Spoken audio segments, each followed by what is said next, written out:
There's a great evening's viewing this Sunday on London Weekend Television, starting at 8 o'clock with Forever Dull, starring Pauline Collins and that bloke who used to be in Police, Sir.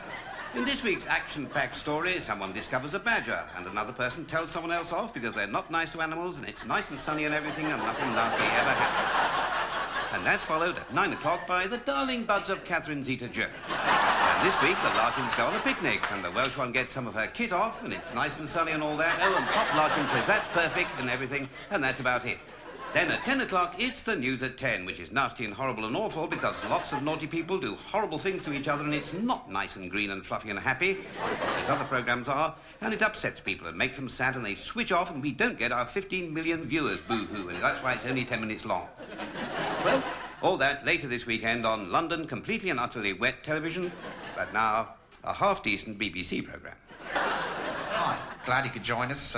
Tell you what, stick around, why don't you, boys and girls? Got the sausages there. Things could hot up. Speaking of which... Yes, Desmond, quite definitely one fancies trouble may in fact be brewing. Very much so I fancy, as those are, I fear, very much my sausages. Tell you what, Motty, give me back the sausages. There. No, Desmond, unfortunately, and very much regretfully, I may say, I can't at this stage oblige, and that could, I fear, lead to all sorts of problems here in the box.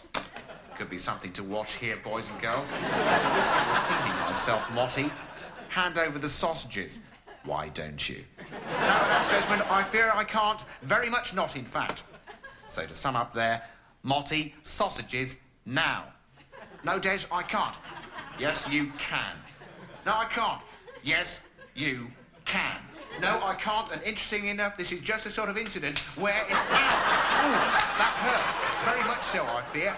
Ooh! Ow! Mind the jacket, Desmond. Ow! There. There we are. That's the way to do it. That's the way to do it.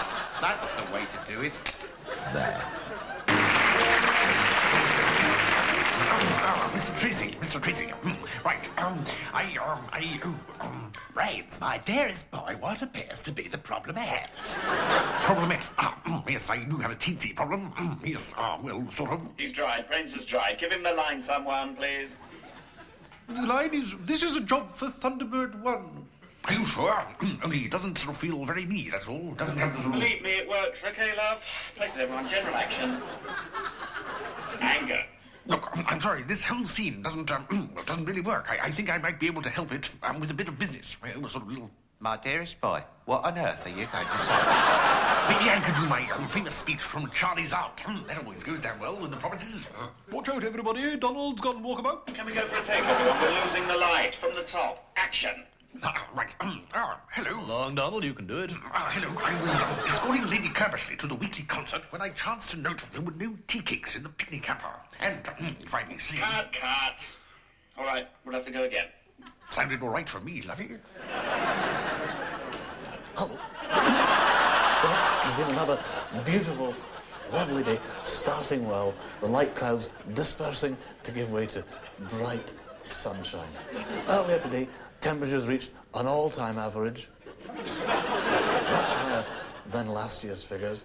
The driest area was up in Galashiels there, and the wettest probably where you went for the day. With poor Wales getting no forecast at all. Altogether, quite a lovely day and a glorious sunset to boot. The outlook for the weekend, well, milder for the time of year. The temperature on the roof of the London Weather Centre of no possible use to you. Looking ahead to next Thursday now, this low pressure, there it is, down in the Atlantic, will move slowly north, bringing even hotter weather as the nights get longer. No vest in bed for me. The forecast for the long term, looking much better. Long, bright periods lasting well into autumn. Generally much warmer for the time of life. The long-range forecast then, well, temperatures next September probably staying in the high 20s and promising to break all records. That's it. Oh, I forgot about tomorrow. Oh. Hi there. Busy Saturday again. Lots of action lined up for you. Cricket action from the third test. Wimbledon, live football from the European Championships. The Olympics, racing from Haydock. The Open, the British Grand Prix, and snooker, of course.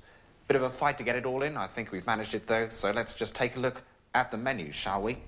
Starting at 3 o'clock with the first ball of the fourth test, followed 6 seconds later by live, uninterrupted coverage of the first 5 seconds of England's vital European Championship game against Poland, followed by a full 3 seconds of the opening ceremony of the Olympics from Barcelona, before we go to Wimbledon for a 7-second update on the tennis, followed by the run-up to the second delivery in the test, followed by 7 seconds of horse racing, 6 seconds of golf, 2 seconds of the Grand Prix, a quick pot from the snooker, cricket, tennis, horse racing, golf, Olympics, Grand Prix, tennis, Olympics, golf, football, snooker, tennis, football, and finally, boxing.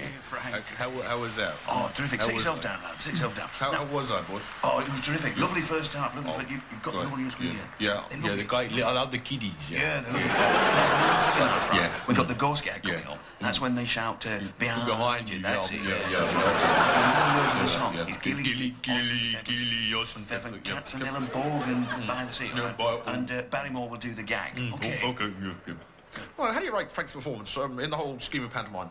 Well, I thought Danny LaRue recreate the same role in Maidstone against Nigel Benn. And, well, quite frankly, Danny was... Oh, yes, I saw Babes in the Wood in Southall. It was smashing, really. It was a really good Widow Twanky as well he played. It was one of his greatest roles. Danny had right in the palm of his hand. I think that's what hurt Nigel more than anything else. And I think that's what... Right, okay, right, ready to go. Right. Now, just relax, lad, and enjoy yourself, you know. Okay, yeah. It's a great festive occasion. Gilly, Yossen. There's a tiny... There's a tiny house. By a tiny stream. Where a lovely lass. And a lovely dream. And dream came true. Unexpectedly. And Gilly, Yossen, Feather, Katzenell, and Bolton by the sea. Yes, Des, well, the latest news from Stockholm is that last night I went into a bar and I had a glass of real beer, Des. Just like a grown-up. Really, I wasn't sick or anything. And it was dead exciting, because on the way home I went past a strip club and the man outside said, did I want to go in? And I said, no, I've got a match report to write up. But it was dead exciting, Des, because if I hadn't, I would have got in. No, honest, Des, I'm not fibbing, because it's dead grown-up being out here. It's Friday night. So get ready, remove those unsightly nasal hairs. Have a quick snack. Earth are you eating? Lard. A little fragrant something, perhaps.